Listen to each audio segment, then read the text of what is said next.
तज्जयति परम ज्योति समं समस्तैरनंत पर्यायै दर्पण तल एव सकला प्रतिफलति पदार्थ मालिका यत्र परमागमस्य बीजं निषिद्ध जात्यन्ध सिन्दुर्विधानम् सकल नय विलसितानां विरोध मथनं नमाम्यनेकान्तम् विरोध मथनं नमाम्यनेकान्तम्।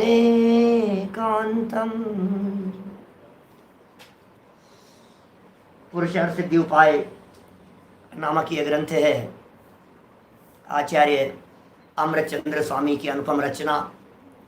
चरणानुयोग के उत्कृष्ट कथनों का यहाँ विवेचन किया गया है। अहिंसा धर्म के व्याख्यान करने वाला यह सुंदर प्रकरण यहाँ चल रहा था और इस प्रकरण में कल ये कहा गया था कि दो प्रकार से हिंसा का त्याग होता है। एक महाव्रत के रूप में अहिंसा महाव्रत अंगीकार किया जाता है, एक अणुव्रतों के रूप में अहिंसा अणुव्रत अंगीकार किया जाता है। हे श्रावकों, यदि सर्वथा हिंसा का त्याग न बन सके तो कम से कम त्रस हिंसा के त्यागी तो होना ही चाहिए।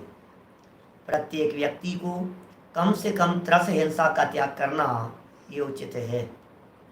इससे श्रावकपना शोभता है। त्रस जीव कौन होते हैं और स्थावर जीव कौन होते हैं? त्रस और स्थावर जीवों का स्वरूप क्या है?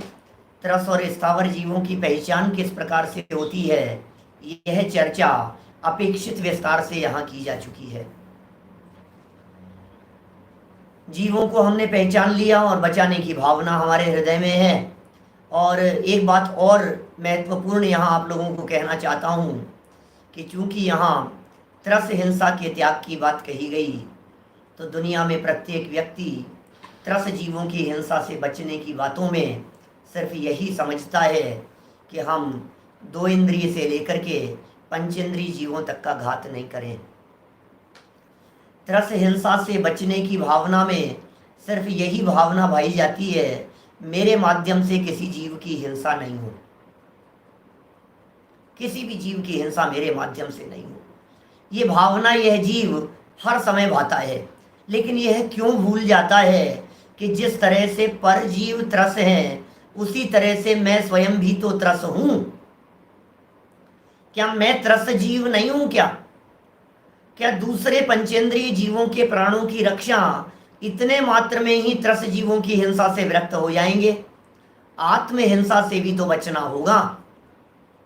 मेरी भी तो हिंसा हो रही है, मेरा भी तो घात हो रहा है।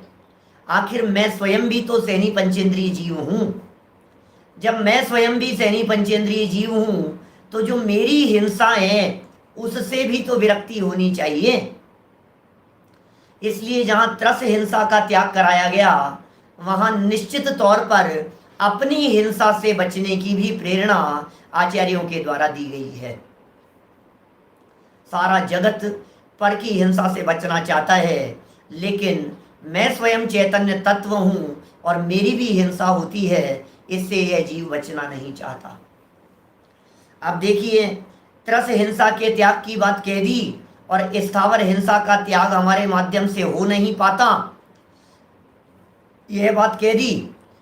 तो पिछले श्लोक को पढ़कर, जो श्लोक हमने 76 नंबर का कल पढ़ा था, उस श्लोक को पढ़कर जीवों को ऐसा लगता है भैया हम तो श्रावक हैं, तो स्थावर जीवों की तो हिंसा होगी हमारे द्वारा। हम तो गृहस्थ हैं भैया, हम तो गृहस्थ हैं, तो हमारे द्वारा तो हिंसा होती है भाई साहब। हम लोग तो अभी घर गृहस्थी में रहते हैं, तो स्थावर जीवों के हम त्यागी नहीं हो सकते, स्थावर जीवों की हिंसा तो कर सकते हैं। सुनो भाई, आचार्य अमृतचंद्र स्वामी यहाँ हिंसा करने की छूट नहीं दे रहे हैं। अमृतचंद्राचार्य ये नहीं कह रहे हैं कि आप स्थावर जीवों की हिंसा कर सकते हो, ये कह रहे हैं कि हमारी भूमिका अभी ऐसी है कि स्थावर जीवों की हिंसा का त्याग हमारे माध्यम से नहीं हो सकता है। हमारी भूमिका ऐसी है। देखिए आप, स्वच्छंदपने के निषेध वाला यह श्लोक है। श्रावक को स्थावर हिंसा में भी स्वच्छंदपने का निषेध करते हैं।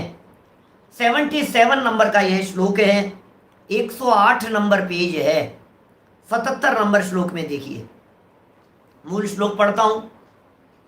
स्तोकैकेन्द्रिय घातान् ग्रहीणां संपन्न योग्य विषयाणां शेष स्थावर मारण विरमणमपि भवति करणीयम्।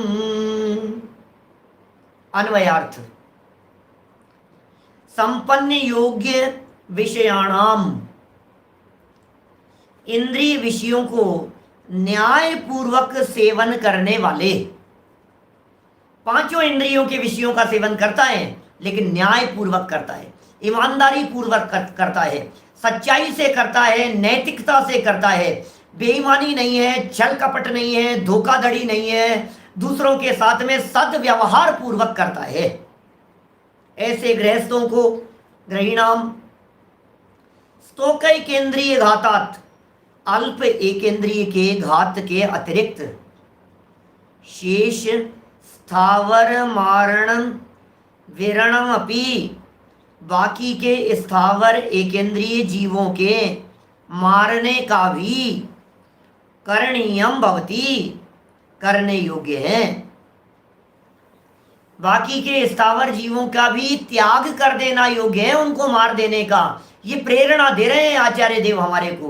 भैया बात तो सच्ची है कि आप पूरी तरह से स्थावर जीवों की हिंसा से विरक्त नहीं हो सकते, लेकिन स्वच्छंद मत हो जाना। एक इंद्रिय जीवों की विराधना नहीं होनी चाहिए बेटा।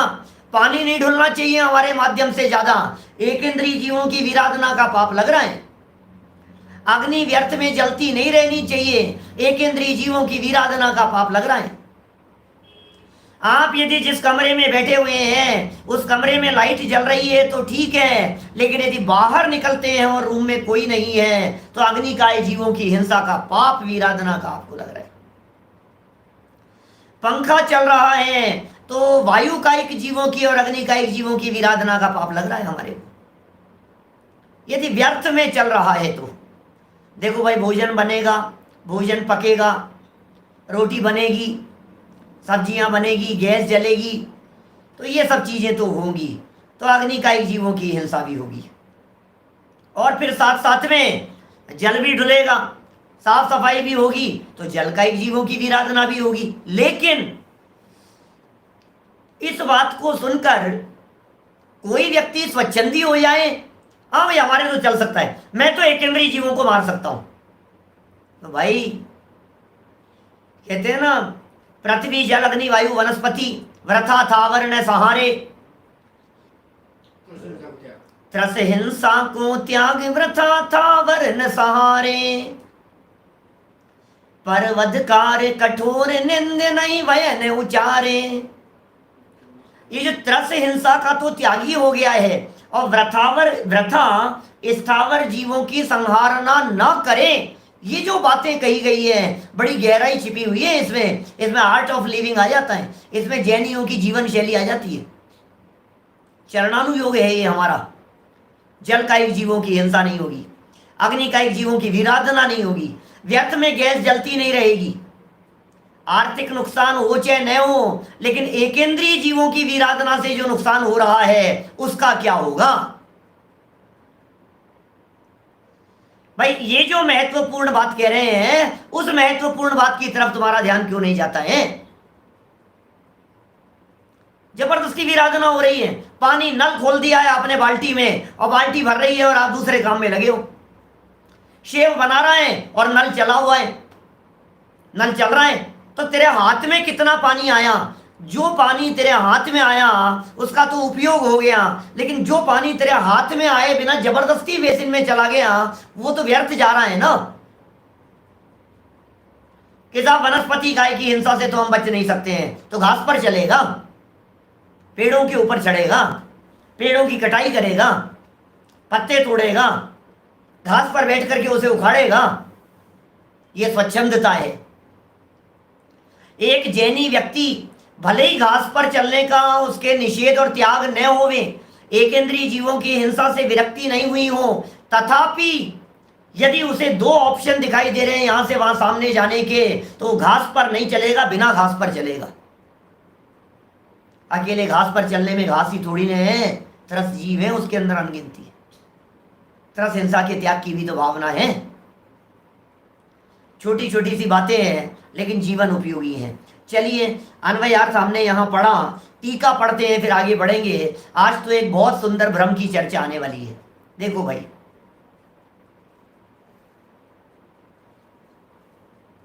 टीका, संपन्न योग्य विषयाणाम ग्रहिणाम स्तौकै केंद्रीय घातात शेष स्थावर मारण विरण अपि करणीयम भवति। न्यायपूर्वक इंद्रियों के विषयों को सेवन करने वाले, न्यायपूर्वक सेवन कर रहे हैं, इंद्रियों के विषयों का सेवन कर रहे हैं, ऐसे श्रावकों को, कौन है ऐसे श्रावक? हम आप लोग जैसे हैं ऐसे श्रावक। ऐसे श्रावकों को यत्नवान होने पर भी थोड़ा एक इंद्रिय का घात होता है। हम जानते हैं भाई साहब, आप कितना भी कोशिश करें, आप यदि यत्नवान हैं, आप सावधान हैं, उसके बावजूद भी आपके बिजनेस करने में, आपके जॉब पर जाने में, आपकी गाड़ी चलाने में, आपके स्कूटर चलाने में, बाइक चलाने में, ट्रेन में सफर करने में स्थावर जीवों की हिंसा हो रही है, हो रही है। हम विरक्त नहीं हो सकते हैं। पृथ्वी जल अग्नि वायु वनस्पति, मकान में भी थोड़ी बहुत तोड़ फोड़ होती है, कुछ होता है तो हिंसा का पाप तो लग रहा है। पृथ्वी का एक जीवों की हिंसा भी, जल का एक, अग्नि का एक, वायु का एक जीवों की हिंसा। अरे ऐसा करता है ना, ऐसा इसमें भी वायु का एक जीवों की हिंसा होती है। और वनस्पति, पांचों प्रकार के स्थावर हो गए। लेकिन ये कह रहे व्रथा, व्रथा नहीं होवे। कितना सुंदर वाक्य दिया है, देखिए आप। ऐसा होने पर भी थोड़ा एक इंद्रिय का घात होता है, वह तो होवे, किंतु शेष स्थावर जीवों को बिना कारण मारने का त्याग भी उसे करना योग्य है। बिना मतलब स्वच्छंदी नहीं होंगे हम, ऐसा काम नहीं हो सकता है। हमसे कोई व्यक्ति ये काम कहे कि 100 का नोट दूंगा, इस पेड़ की डाली तोड़ दे, तो यार ये हमसे मत करवाओ यार, हम नहीं करेंगे, ऐसा नहीं। मतलब जितना संभव हो सके आप उससे व्रथा नहीं, व्यर्थ नहीं करवाएंगे हम। फिर अष्टमी चतुर्दशी का ध्यान रखता है, फिर सावधानी रखता है, फिर कौन से दिन क्या काम करना है। अरे ऐसे ऐसे तक श्रावक, हम भी बहुत बार इस तरह की बातों का पालन करते हैं। ऐसा कहते हैं अपन लोग के अष्टमी चतुर्दशी को साबुन का उपयोग नहीं करते, शैम्पू का उपयोग नहीं करते अष्टमी चतुर्दशी को। आपको मालूम है उसमें त्रस्त जीवों की हिंसा के अंतर्गत आती है ये सारी चीजें। जो साबुन जाता है, जो पानी जाता है, वो धुलता है, वो कहाँ कहाँ तक जाकर के कितने जीवों की विराधना होती है उसमें सोच नहीं सकते। साबुन और शैम्पू का पानी, वो जब उसकी ड्रॉप हमारी आंख में चले जाने पर हम विचलित हो जाते हैं, तो फिर उनका क्या होता होगा। तो साहब साबुन नहीं लगाएं, ऐसा कैसे हो सकता है? हम ये नहीं कह रहे हैं आप साबुन नहीं लगाएं, आप इन चीजों का उपयोग न करें, लेकिन यथासंभव अष्टमी चतुर्दशी, अष्टानिका, 10 लक्षण, ऐसे पर्वादि के संदर्भ में तो विशेष प्रकार की सावधानी रख सकते हैं।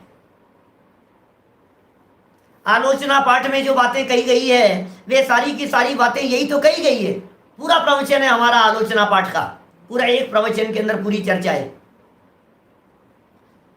तो कितनी बातें उसके अंदर कही गई है। ऐसा नहीं, ऐसा नहीं, झाड़ू ले जांगा बुआरी, चिवटी आदि जीव विदारी, नहीं, बहुत बहुत चर्चाएं इस तरह की है। जल छान जीवानी कीनी, ताहू पुनि डारे जुदीनी,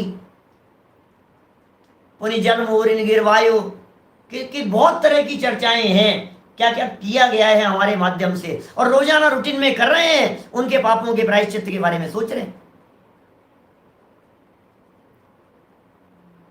देखिए आज अष्टमी है ना, तो बहुत सावधानी रखें इन सब विषयों के संदर्भ में। ये कह रहे हैं शेष स्थावर जीवों को बिना कारण, व्यर्थ में नहीं, अब प्रसंग बन गया है ऐसा, तब तो क्या कर सकते हो, लेकिन बिना कारण उनके मारने का त्याग करना भी उचित है, योग्य है। भावार्थ पढ़ते हैं, 3 लाइनें हैं। योग्य विषयों का सेवन करते समय सावधानी बरतते हुए भी, सावधानी बरत रहे हैं, योग्य प्रकार से पालन कर रहे हैं, अहिंसा व्रत का पालन करने की भावना पा रहे हैं, त्रस्त जीवों की हिंसा से विरक्त हो गए हैं, ऐसा बरतते हुए भी स्थावर की हिंसा होती है, वह तो होती ही है, परंतु अन्य स्थावर जीव की हिंसा करने का त्याग तो करना चाहिए। बुद्धिपूर्वक तो त्याग कर दो भैया, बिना मतलब तो नहीं होवे, व्यर्थ तो नहीं चले। खाने में भी पाप लग रहा है और सांस लेने में भी पाप लग रहा है, उठने बैठने में भी जीवों की विराधना हो रही है, लेकिन जितना संभव हो उतना तो करें। अष्टपाउड की वही गाथा जो कल कही थी शायद, जम सक्कई तम की रही जम चिरने सक्कई तम च सद्धरणम केवल जिणे ही बड़ी हम सद्ध मानस सम्मतम। जिनेन्द्र भगवान ने कहा है जितना समर्थ हो सको उतना पालन करो भाई साहब। श्रद्धा रखो, ये भी छोड़ने योग्य है। श्रद्धा रखो, भोजन करना मात्र ही त्याग कर देने योग्य है। श्रद्धा रखो इस बात की, एक दिन ऐसा आएगा कि भोजन की जरूरत नहीं पड़ेगी। श्रद्धा ऐसी रखो, एक दिन ऐसा आएगा कि जमीन खोदने की जरूरत नहीं पड़ेगी और पानी पीने की जरूरत नहीं पड़ेगी। वनस्पति का सेवन जीवन में नहीं होगा, एक दिन ऐसा जरूर आएगा। भावना तो भाव, त्रस हिंसा को त्याग, व्रथा व्रथा थावर न सहारे, ये बात यहाँ कह दी गई है। अब एक बहुत मार्मिक पॉइंट की तरफ अमृत चंद्राचार्य यहाँ बढ़ रहे हैं। बहुत मार्मिक बिंदु है स्वच्छंदी होने के संदर्भ में। और यार क्या गजब यार, क्या बिजनेस करते हो आप? कि चमड़े का करते हैं आप? क्या बिजनेस करते हो? बस थोड़ा सा धन बंद हो जाए। अरे भाई, दूसरे व्यक्ति को मिलता हुआ जो धन है उसे देख करके शिथिल नहीं होना कभी भी। ये बहुत सुंदर प्रेरणा दी है। अहिंसा धर्म का साधन करते हुए सावधान करने की प्रेरणा दे रहे हैं। बहुत मार्मिक श्लोक है, मुझे तो इतना पसंद आता है, मैं क्या कहूँ आपको। और कर्म सिद्धांत को बतलाते हुए बहुत सुंदर विवेचन किया है। पढ़ते हैं 78 नंबर का श्लोक। अमृतत्व हेतुभूतम परमम हिंसा रसायनम लब्ध्वा अवलोक्य बालिशान मसमंजस माकुलेर्न भविव्यम। क्या कह रहे हैं? भविव्यम, भविव्यम है, भवितव्यम होना चाहिए तय, इसलिए वो थोड़ा सा टूट गया ऐसा। भविव्यम ऐसा लिखा है श्लोक में, लेकिन भवितव्यम होना चाहिए, तय और आना चाहिए बीच में। शुद्ध कर ले में अपनी पुस्तकों में अन्वयार्थ देखिए। अमृतत्व हेतु भूतम, अमृत अर्थात मोक्ष का कारणभूत, परमम अहिंसा रसायनम, उत्कृष्ट अहिंसा रूपी रसायन, लब्ध्वा प्राप्त करके, बालिशानाम अज्ञानी जीवों को, बालकों को, बाल बुद्धि लोगों को, असमंजसम असंगत वर्तन अवलोक्य देखकर, आकुल व्याकुल न भवितव्यम नहीं होना चाहिए। कुछ ख्याल में आया क्या? क्या कह दिया? नीचे भवितव्यम लिखा है, देखिए। अमृत अर्थात मोक्ष का कारणभूत कौन? अहिंसा रसायन। वाओ, अहिंसा रूपी जो रसायन है ये परम अमृत है। अहिंसा रूपी जो रसायन है, इस रसायन का सेवन करने वाले मुक्ति की प्राप्ति करते हैं। अहिंसा धर्म का पालन करने वाले परम मुक्ति की प्राप्ति कर लेते हैं। वो अहिंसा रसायन कैसा होगा? रागादि से रहित वाला, विभाव भाव से रहित वाला, कषाय भाव से रहित वाला। सच में सच्चे अहिंसक यदि देखा जाए तो 11वें 12वें गुणस्थानवर्ती होते हैं। सच्चे अर्थों में अहिंसक, जिनके रागादि परिणति का अस्तित्व मात्र भी नहीं बचा है, वे सच्चे अर्थों में अहिंसक हैं। ऐसा अहिंसा धर्म, और उस रसायन का पालन करें, उस रसायन का पान करें, उस अमृत का पान करें तो परम मुक्ति की प्राप्ति हो जाती है। वो कैसी अहिंसा है? अपने स्वरूप को अपने में मग्न करने रूप जो अहिंसा है। आत्म परिणाम हिंसेन उससे जो बचने की भावना है। उपयोग अपने त्रिकालीद्रु गया है, भगवान आत्मा से निकलकर बाहर की तरफ गया, बोले पर की हिंसा हो या ना हो, अपनी हिंसा तो हो गई। दूसरे जीवों की हिंसा नहीं था, कोई नहीं मरा, कोई नहीं मरा, अरे ये मर गया अंदर। पर की तरफ तूने अपने उपयोग को दौड़ा करके आत्मघात कर लिया, और वो आत्मघात महापाप है, वो आत्महिंसा वो महाहिंसा है, वो हिंसा त्याग देने योग्य है। और वो ऐसा रसायन है, ऐसा अहिंसा रसायन, उसे प्राप्त करके अज्ञानी जीवों का क्या है। अब ये तो रसायन हमारे को मिल गया था हमारे महाभाग्य से, बोलो, हमें हमारे महाभाग्य से ये रसायन मिल गया, ये अहिंसा रसायन मिल गया, है ना। अब ये कह रहे हैं इसे प्राप्त करके कोई अज्ञानी जीवों का असंगत वर्तन देखा हमने, अरे यार ये तो बहुत मजे में है यार। पाप करते हुए व्यक्ति को, हिंसा करते हुए व्यक्ति को, हिंसा करते हुए खूब नोट छाप रहा है ऐसे व्यक्ति को, उसे देख करके क्या कह रहे हैं, ये व्याकुल नहीं होना चाहिए क्या, दूसरों को देख करके व्याकुलित मत होना, ये शिक्षा दे रहे हैं। ये कर्णानुयोग का हवाला दे करके बात कर रहे हैं। दुनिया में पापी लोग ऐशोराम करते हुए दिखाई देंगे,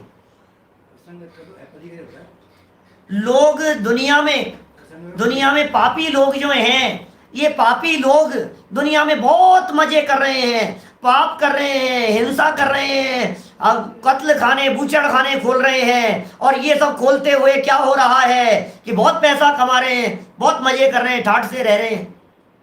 हमें भी कर लेना चाहिए यार, ये बिजनेस बहुत अच्छा है यार। तो दूसरे ने कहा इसमें हिंसा होती, अरे होती होगी यार, हिंसा में क्या हो गया, पैसे तो बना रहा है ना, क्या फर्क पड़ गया उसमें। भाई ये यहाँ कह रहे हैं तूने कर्म सिद्धांत नहीं पढ़ा लगता है क्या। यदि तूने कर्म सिद्धांत पढ़ा होता तो तू इस प्रकार की बातें नहीं करता। यदि तूने थोड़े बहुत भी कर्म सिद्धांत की चर्चा को पढ़ा होता, तुझे यदि कर्म सिद्धांत के ऊपर थोड़ा बहुत भी भरोसा होता, तो तू वर्तमान की परिस्थिति को देख करके ये निर्णय नहीं लेता। ये कह रहे हैं स्वच्छंद नहीं होना, व्याकुलित भी नहीं होना, और हमारे तो कैसे पास इतना धर्म कर रहे हैं फिर भी ऐसा हो रहा है, ये ऐसा ही हो गया। ये मैं पता है क्यों हार गया, दौड़ते दौड़ते रेस में इसलिए हार गया मैं कि बीच में वो घास आ गई और मैं विचलित हो गया, और वो आराम से घास के ऊपर पैर रख करके दौड़ गया, वो जीत गया और मैं हार गया यार। ये जो अहिंसा धर्म है ना, ये हमारे को परेशान कर देता है यार, ये होना नहीं चाहिए। अब क्या है, ठीक है हो रही होगी तो, नहीं भाई नहीं, सावधान रहो, ये शिक्षा दे रहे हैं यहां पर। देखिए आप टीका में बहुत सुंदर बात कह रहे हैं, मूल श्लोक तो हमने पढ़ लिया है। अमरत्व हेतु भूतम परमम अहिंसा रसायनम लब्ध्वा बालिशानाम असमंजसम अवलोक्याकुलैः न भवितव्यम। टीका है, गद्य में लिखा है, यद्यपि श्लोक जैसा ही दिखता है, पूरी की पूरी बात वापस उतार दी है। देखो क्या लिखते हैं टोडरमल जी, मोक्ष का कारणभूत कौन है, उत्कृष्ट अहिंसा। इसका मतलब अहिंसा को बंधन का कारण मत समझो। अहिंसा अणुव्रत, अहिंसा पालन करने का परिणाम, ध्यान देना, अहिंसा पालन करने का परिणाम, अहिंसा पालन करने का विकल्प, अहिंसा पालन करने की वृत्ति प्रवृत्ति, ये सब पुण्य बंधन का कारण है। लेकिन जो सच्ची अहिंसा है वो अहिंसा पुण्य बंध का कारण नहीं है, अहिंसा तो मुक्ति का कारण है। दो बातें कह दी मैंने अलग अलग, बोलो, दो अलग अलग प्रकार की बातें कह दी आपको। एक बात कह दी अहिंसा पुण्य बंधन का कारण है, और दूसरी बात कह दी अहिंसा धर्म है। जगत में जीवों की रक्षा और करुणा के परिणाम वाली जो अहिंसा है, वो अहिंसा तो पुण्य बंधन का कारण है, और आत्म परिणामों की जो अहिंसा है वो अहिंसा धर्म है, वो अहिंसा मुक्ति का कारण है। तो सच्ची अहिंसा तो मुक्ति का कारण होती है। सच्ची जो अहिंसा है वो तो मुक्ति का कारण है। और जिसे हम अहिंसा समझते हैं, दुनिया में जिसे अहिंसा समझा जाता है, वो अहिंसा पुण्य बंधन का कारण है। और उसमें भी कितने प्रकार के भंग बतला दिए थे पीछे। देखिए क्या कह रहे हैं आगे, है ना। माने ऐसा भी कह सकते हैं, व्यवहार से जिसे अहिंसा कहा जाता है वो पुण्य बंधन का कारण है, और निश्चय से जो अहिंसा है ये मुक्ति का कारण है। ख्याल में आ गई बात। निश्चय से अहिंसा आत्म परिणामों की अहिंसा है, वो मुक्ति का कारण हो गई। और जो व्यवहार से अहिंसा धर्म का पालन है, ये पुण्य बंधन का कारण है। भावार्थ पढ़ते हैं, इसमें उस बात को थोड़ा सा खोला है। आप तो अहिंसा धर्म का साधन करता है, हम तो पालन करते हैं भाई साहब, अहिंसक है भाई साहब, हम तो क्या करें आप, हम तो अहिंसक है, हम तो अंडा खाते नहीं है। वो देखो अंडा खा खा करके कितनी हेल्थ बना रहे हैं लोग ऐसे कुतर्क करने वाले लोग मिलेंगे आपको। अब आपको लगेगा ऐसी बातें बोलने के अंदर भी पाप लग रहा है, लेकिन भाई वचनों के आधार पर क्या पाप है भाषा वर्गणा में, अंदर में हम इस बात को कठोरता से समझाना चाह रहे हैं। लोगों की वृत्ति इस प्रकार की दिखाई देती है, शब्दों से पुण्य पाप का संबंध नहीं है।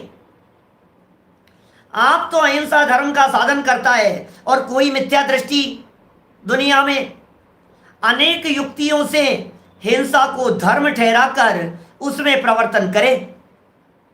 बहुत सारे लोग हैं दुनिया में हिंसा को धर्म ठहरा रहे हैं। अरे नहीं, कई लोग बलि चढ़ाने में धर्म कहते हैं। कई लोग जिस तरह की चर्चाएं मैंने सुबह कुदेवादिक के प्रकरण में कही है आप लोगों से, ऐसी हिंसक वस्तुओं को जिन मंदिर में उपयोग में लाते हैं, घुमाते हैं, अग्नि जलाते हैं, धूप में जलाते हैं, न मालूम क्या क्या जो काम कर रहे हैं ना, जिनमें हिंसा होने की संभावना दिखाई दे रही है, अनेक युक्तियों से हिंसा में धर्म ठहराकर उनमें प्रवर्तन करे कोई व्यक्ति कर रहा है, तो उसकी कीर्ति देखकर स्वयं को धर्म में आकुलता उत्पन्न नहीं करना चाहिए।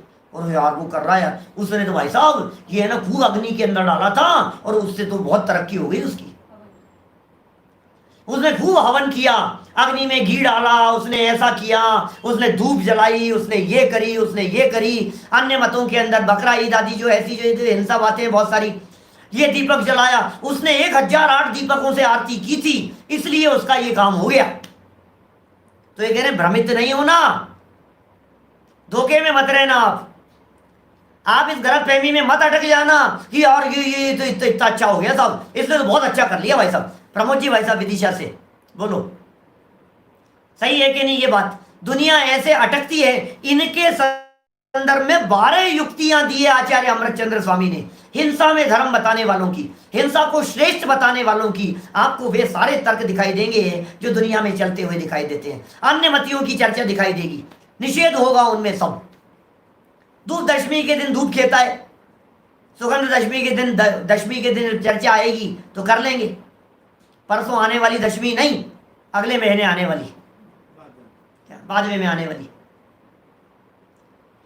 कर लेंगे उस दिन थोड़ी बहुत चर्चा। और करते ही हमेशा संयम धर्म के दिन, संयम धर्म का दिन है। एक बात यहाँ प्रसंग आ गया है तो कह देता हूं, सुनिए। हमारे यहाँ जैन परंपरा में हर पिसी हुई चीज की मर्यादा है। क्या? हर पिसी हुई चीज की मर्यादा है। आटे की मर्यादा है, नमक की मर्यादा है, मसालों की मर्यादा है। हर पिसी हुई चीज की मर्यादा होती है, मर्यादित होता है। और मर्यादा का मतलब जानते हैं आप? मर्यादा माने एक्सपायरी डेट, इसका नाम है मर्यादा।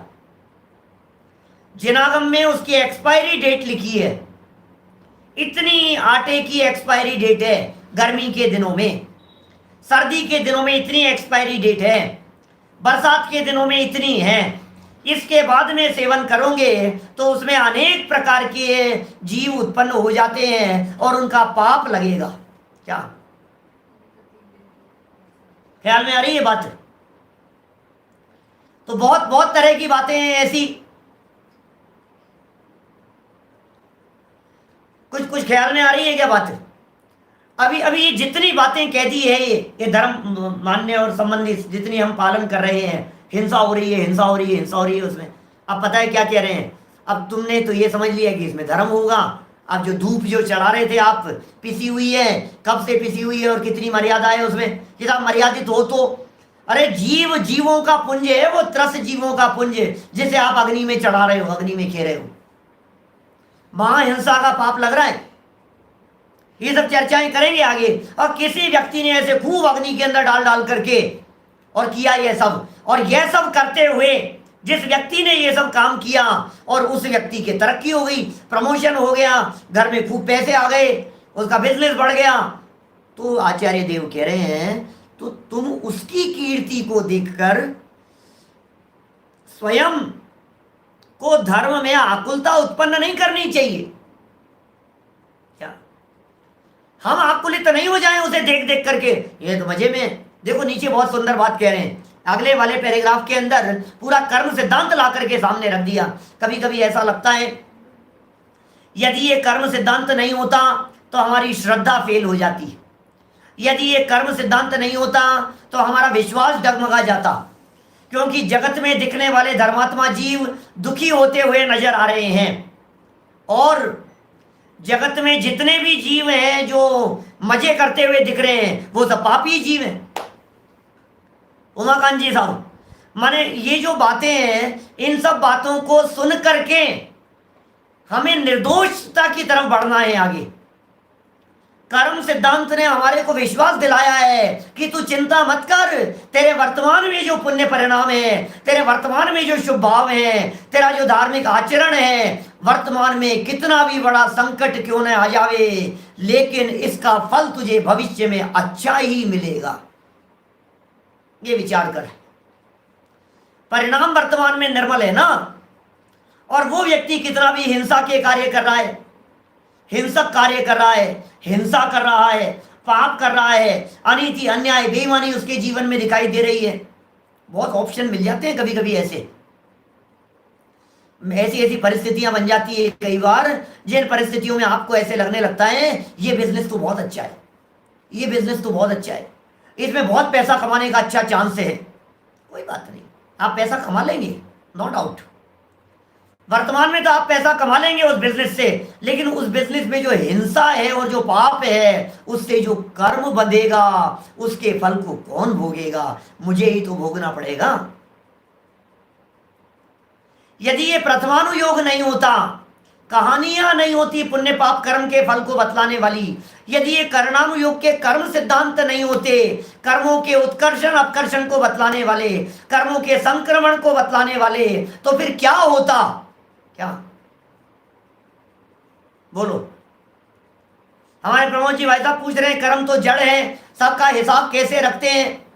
ऑटोमेटिक व्यवस्था है, कोई हिसाब रखने की जरूरत नहीं है हमारे यहाँ जैन परंपरा में। क्या रंच मात्र भी ऑटोमेटिक व्यवस्था है। कर्म के संदर्भ में टोडरमल जी ने मोक्ष मार्ग प्रकाशक में एक बहुत सुंदर बात कही, ये वैसी ही ऑटोमेटिक व्यवस्था है कि आपके पेट का हिसाब कौन रखता है बताओ? भोजन गले से उतर जाने के बाद हिसाब कौन रखता है? कितना खून बनेगा, कितना हड्डी बनेगी, क्या कितना मांस मज्जा होगी, कितना मलमूत्र होगा, कितना पसीने में निकल जाएगा, कितना बालों में पोषण होगा, कौन करता है ऐसा? ऑटोमेटिक है व्यवस्था, बिल्कुल ऑटो। एक एक परमाणु स्वतंत्र है, कितने परमाणु अंदर आएंगे आत्म प्रदेशों के साथ में चिपकेंगे और कितने कर्म परमाणु चले जाएंगे, सब ऑटोमेटिक व्यवस्था है अपने आप। सुपर सुपर सुपर कंप्यूटर है ये, क्या इतना सुपर कंप्यूटर है, ऑटोमेटिक। कण कण की स्वाधीनता की चर्चा है उल्लास भाई, चर्चा ही ऐसी है जैन परंपरा की चर्चा, माने कण कण की स्वाधीनता की चर्चा। एक एक परमाणु परमाणु स्वाधीन है, कर्ता ने धरता कोई है, अणु अणु की स्वाधीनता, ये ऐसी ऑटोमेटिक व्यवस्था है। अब ये कर्म सिद्धांत समझ में नहीं आया हमारे को, कर्म सिद्धांत को हमने समझा नहीं और हमने कहा पापी मजा कर रहा है। देखो आप, अरे यार आपको पता नहीं, ये डॉन लोग होते हैं ना, बहुत मजे होते हैं इनके। क्या अब ये डॉन लोगों को देख करके मजे करते, अरे यार क्या गाड़ियां आती है भाई साहब, ऐसा जो गाड़ियां देखते हैं ना कभी, टीवी की स्क्रीन पर ब्लैक कलर की गाड़ियां और show show show show show चलती है, 8 10 15 गाड़ियां और एकदम झटके से आकर के रुकती है। अब बंदूक लिए हुए 5 10 लोग खड़े रहते हैं और निकलता है, हाँ क्या ठाट से मजे से, और ये बटन दबाता है और क्या दरवाजे खुलते हैं और ये मजे आ रहे हैं। अब बताओ क्या क्या लग रहा है, वैसा तेरे को क्या लग रहा है? मजे लग रहे हैं तेरे को? तेरे को ऐसा लग रहा है यार क्या गजब, एक पैर उसने मारा धरती हिल गई, ऐसे मजा आ गया, क्या ताकत है उसकी। दाऊद दिखता है और ये ओसामा बिन लादेन दिखता है और न मालूम कौन कौन तुम्हारे को दिखाई देते हैं। ऐसा लगता है मुझे भाई साहब, अंडरवर्ल्ड वालों की तो क्या है, पुलिस भी डरती है भाई साहब उनसे, नेता लोग भी डरते हैं उनसे, कानून भी डरता है उनसे, कानून की भी नहीं चलती है। तो भाई सुन, ये वर्तमान के थोड़े से ऊपरी ठाट बाट को देखकर तू वर्तमान में नरक जाने के लिए कर्म का बंधन मत कर चेतन भाई, ये नरक जाने की तैयारी मत कर। जाना पड़ेगा, इतने से भाव करने मात्र से तूने नरक जाने का कर्म बांध लिया। और जो धर्मात्मा लोग दिखाई देते हैं, बेचारों को खाने की व्यवस्था नहीं है। टोडरमल जी की बेचारों की देखो क्या हालत थी, बेचारों को ये करना पड़ा, छोड़ करके पता है सिंघाना जाना पड़ा उनको आजीविका के लिए। बनारसी दास जी को हाथ उठाने की ताकत नहीं थी, बोलो अंत समय में कैसी हालत हो गई थी। धर्मात्माओं के पाप कर्म का उदय आता हुआ दिखाई देता है और पापियों के पुण्य का उदय आता हुआ दिखाई देता है। पता है, एक बात कहता हूं आपको, सुनो, अंत समय में धर्मात्माओं के ऊपर प्रतिकूलताएं आती हुई दिखाई देती है और अंत समय तक धर्मात्मा, ये पापी व्यक्ति मजे करते हुए दिखाई देते हैं। पता है कारण क्या है? कारण ये है कि जिस व्यक्ति को मर करके नरक में जाना है, वो अपने पुण्य का बैलेंस यहां खाली करके जाएगा कि नहीं जाएगा? नहीं तो नरक में पुण्य कैसे भोगेगा? तो अंत समय में सारे ठाट बाट से ऐशो आराम से राजगद्दी पर बैठे बैठे मरता है वो, तो सारा पुण्य यहां खर्च कर देता है और नरक में जाकर के डंडे पड़ते। अब उल्टा लगाओ, साधर्मी जीवों के ऊपर लगाओ, धर्मात्मा जीवों के ऊपर लगाओ, तो धर्मात्मा जीवों को अपने जो पाप का बैलेंस है वो यहीं खत्म करके जाना है, क्योंकि स्वर्ग में जाकर के तो ज्यादा पाप कर्म के उदय को भोगेगा नहीं। बोलो, अब जिनको मर करके स्वर्ग में जाना है, अब यहां सारा पाप कर्म का उदय आ गया, शरीर में कैंसर हो गया, शरीर चलना फिरना बंद हो गया, शरीर की स्थिति बिगड़ गई। बोलो, अब ये क्या हुआ? ये सब यहाँ निपट गया सारा, अब ये जाकर के स्वर्ग में जाकर के भोगेगा। मोटा मोटा आइडिया है जी, मोटा मोटा, ऐसा नहीं है कि सारा ऐसा ही होता हो। क्या पापी जीवों की यहाँ भी दुर्गति दिखाई देती है और पुण्यात्माओं के यहाँ भी फल होता हुआ दिखाई देता है, लेकिन एक रफली आइडिया बताया है आपको ढांढस बंधाने के लिए, आपकी श्रद्धा विचलित नहीं हो जाए इसके लिए, आपकी श्रद्धा धर्म और तत्व ज्ञान के प्रति जुड़ी रहे इसके लिए। भाई साहब, तत्व ज्ञान का फल तो निर्वाण की प्राप्ति है। तत्वाभ्यास और तत्व ज्ञान से ये जीव सिद्धत्व की प्राप्ति करता है। ये वो महारसायन है जिसे अहिंसा कहकर के पुकारा है। इस अहिंसा रूपी रसायन की बात कर रहे हैं। वाक्य पढ़ता हूं, पुण्य पाप कर्म के उदय संबंधी बड़े सुंदर वाक्य दिए हैं यहां पर, देखिए।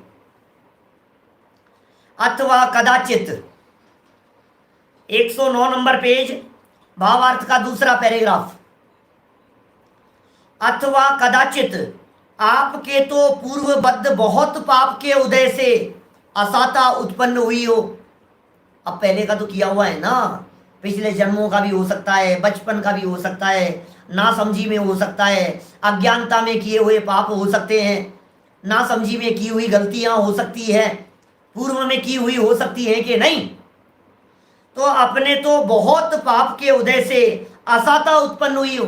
अपने माने साधर्मियों के, अपने माने त्रस हिंसा के त्यागियों के, अपने माने जिन्होंने स्थावर जीवों की हिंसा के भी त्याग का संकल्प लिया है, जो बुद्धिपूर्वक स्थावर जीवों की हिंसा से भी विरक्त हो गए हैं, उनका नाम है अपने ये हुई हो। और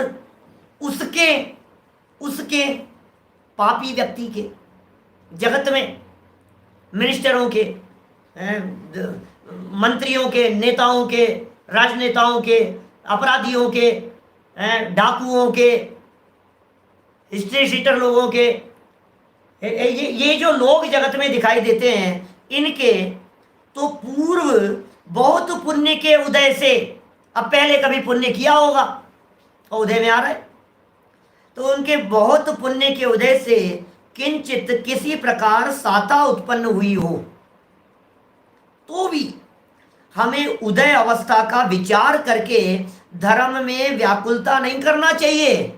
अब उदय अवस्था के बारे में विचार करो भाई साहब, धर्म में व्याकुलता मत करो, आकुलित व्याकुलित मत हो। जो होता है सो होने दो, होनी को स्वीकार करो। पुण्य का उदय और पाप कर्म का उदय, दोनों प्रकार के उदयों का विचार करो। जे कर्म पूरव किए खोटे, सहे क्यों नहीं जिए रा। हमारे पाप कर्म के उदय से, खोटे कर्मों के उदय से ये प्रतिकूल परिस्थिति बनी है। तू क्यों विचार करता है? अरे तुझे वो तत्व ज्ञान मिल गया है जिस तत्व ज्ञान के अवलंबन से तू पाप कर्म और प्रतिकूल संयोगों से ऊपर उठ करके अपने गायक भगवान आत्मा को देख सकता है। पर की अहिंसा नहीं, अपनी आत्म अहिंसा का पालन कर सकता है। वो तत्व ज्ञान हमारे को मिल गया है, वो निधि हमारे को मिल गई है, वो भगवान आत्मा हमारे को मिल गया है, जिसके अवलंबन से हिंसा और अहिंसा रूप शुभ परिणाम दोनों प्रकार से ऊपर उठकर सच्चे धर्म की उपलब्धि होती है। ये चीज मिल गई है हमारे को, बड़े भाग्य से हमारे को ये जैन धर्म मिल गया है। सच में ये जैन दर्शन का जो कर्म सिद्धांत है, ये कर्म सिद्धांत अपने आप में अलौकिक है, अपने आप में अभूतपूर्व है। यहाँ कोई ईश्वर नहीं है करने वाला। एवरीथिंग जो कुछ भी है सब हमारे कंट्रोल में है, सब हमारे कंट्रोल में। हर चीज हमारे कंट्रोल में है, दूसरे के ऊपर डिपेंडेंट नहीं है। सीधी सी बात है। दूसरा व्यक्ति भला बुरा कर दे ऐसा नहीं हो सकता है। वो ऐसे कर देवे हमारे साथ में, ये ऐसा कर देवे, कोई नहीं कर सकता है। भगवान उतर करके आ जावे तो मुझे सजा नहीं दे सकते। और यदि मैंने अच्छा खोटा काम किया है तो भगवान इंद्र नरेंद्र उतर करके आ जावे, मुझे बचाने में समर्थ नहीं हो सकते। अपने अपने कर्मों का फल सबको मिलता है। ये कर्म सिद्धांत ये हमारे को विश्वास दिला रहा है। भ्रमित नहीं होना, आकुलित नहीं होना, व्याकुलित नहीं होना, घबराहट नहीं करना चित्त में, परिणामों में अशांति मत लाना। देख दूसरों की बढ़ती को, ईर्ष्या भाव नहीं रखना। दूसरों की परिस्थितियों को देख देख करके चिंता मत करना, चिंताग्रस्त मत होना। पाप की कमाई को देख करके पाप की अनुमोदना मत करना। पाप से कमाते हैं लोग, अरे साहब क्या धोखेचार किए, क्या बेईमानी की उन्होंने, तो क्या किया। अरे अब थोड़ी बहुत तो हिंसा चलती है भाई साहब। स्वच्छंद पने के निषेध की चर्चा की है दोनों श्लोकों में, 77 नंबर श्लोक और 78 नंबर श्लोक। इन दोनों श्लोकों में आचार्य देव ने स्वच्छंद पने के निषेध की चर्चा की है। मैं बतलाना नहीं चाहता, मैं ज्यादा बोलना नहीं चाहता, लेकिन आप लोग सब बहुत समझदार हैं, व्यापारी वर्ग हैं, बहुत सारे लोग व्यापार करने वाले हैं, आपके संपर्क में आते हैं लोग। व्यापार में होने वाली हिंसा को यहां छूट नहीं दी है। ऐसा अयत्नाचार पूर्वक प्रवृत्ति का तो सर्वत्र निषेध है। यत्नाचार पूर्वक करते हुए भी यदि हिंसा हो जाए तो हो जाए। भावना तो यही है अयत्नाचार पूर्वक प्रवृत्ति नहीं होगी। भावना तो यही है कि एक भी जीव की हिंसा हमारे माध्यम से नहीं होगी। भावना तो यही है एक भी जीव की विराधना हमारे माध्यम से नहीं होगी। और जो बात मैंने आपको सबसे पहले कह दी थी, उस बात को तो आप लोगों को स्मरण रखना ही है। कौन सी बात को? त्रस हिंसा के त्याग में आत्महिंसा, उससे भी बचना है। त्रस हिंसा के त्याग में मैं स्वयं सैनी पंचेंद्रिय त्रस्त जीव हूं, मुझे अपनी हिंसा से भी बचना है। मेरे परिणामों में विकृति न आ जाए, इसमें भी सावधानी रखनी है। मेरे परिणाम विचलित नहीं हो जाए, ये विचार विवेक भी रखना है। मेरे शुद्धोपयोग रूप भाव प्राणों का घात न हो पाए, ये विचार विवेक भी रखना है। उपयोग पर की तरफ ज्यादा न दौड़े, ये विचार विवेक रख करके अपने उपयोग को अपनी तरफ समेटना है, ये विवेक भी हमारे को रखना है। जब तक ये नहीं होगा तब तक 100% त्रस हिंसा का त्यागी नहीं हो पाया। बाहर में त्रस हिंसा का त्याग हो और मैं स्वयं चैतन्य तत्व और मुझे ये जो असमान जातीय द्रव्य पर्याय मिल गई है सैनी पंचेंद्रिय फल से, यह भी त्रस अवस्था है। तो भाव प्राणों की सुरक्षा, द्रव्य प्राणों की सुरक्षा, बाहर में त्रस हिंसा का त्याग और व्यर्थ में स्थावर जीवों की हिंसा से बुद्धि पूर्वक विरक्ति का प्रयास, तब जाकर के अहिंसा धर्म का पालन सच्चा हो सकता है। और ऐसे अहिंसा धर्म का पालन करने वाले के लिए कह रहे हैं, भैया तुम तो अमृत पी रहे हो, अमृत पी रहे हो, अहिंसा रूपी रसायन का पान कर रहे हो, अमृत रसायन का पान कर रहे हो, उत्कृष्ट रसायन का पान कर रहे हो। तुम्हें अल्पकाल में मुक्ति की प्राप्ति अवश्य होगी। परिणामों की आकुलता व्याकुलता से बचते हुए, हम सच्चे धर्म का पालन करते हुए अल्पकाल में परम मुक्ति और निर्वाण की प्राप्ति करें। इसी मंगल भावना से बात को यहीं विराम दे रहा हूं और कल से सूत्र शुरू होंगे। कौन से? खोटी युक्तियों के। मार्मिक प्रकरण है, सुंदर चर्चा है। यहाँ माने स्वच्छंदता के निषेध की चर्चा यहाँ हुई है कुल मिलाकर के। और कल से जो चर्चा होने वाली है वो मिथ्या मान्यता, कुमत, खोटे मत, मिथ्या दर्शन, धर्म संप्रदाय वाले, जगत में खोटी मान्यताएं रखने वाले, उन सब के संदर्भ में व्यर्थ की युक्तियों का निषेध करके चर्चा की है। यथा समय कल प्रकरण को आगे बढ़ाएंगे। अभी की बात को यहीं विराम देते हैं। आत्मा हिंसा का पालन करते हुए हम सभी मुक्ति की प्राप्ति करें। ओम निज निधि निज में बताई, यह अनंत उपकार है। उसके लिए जिन वाणी माँ को वंदना शत बार है, वंदना शत बार है। नौ वाणों का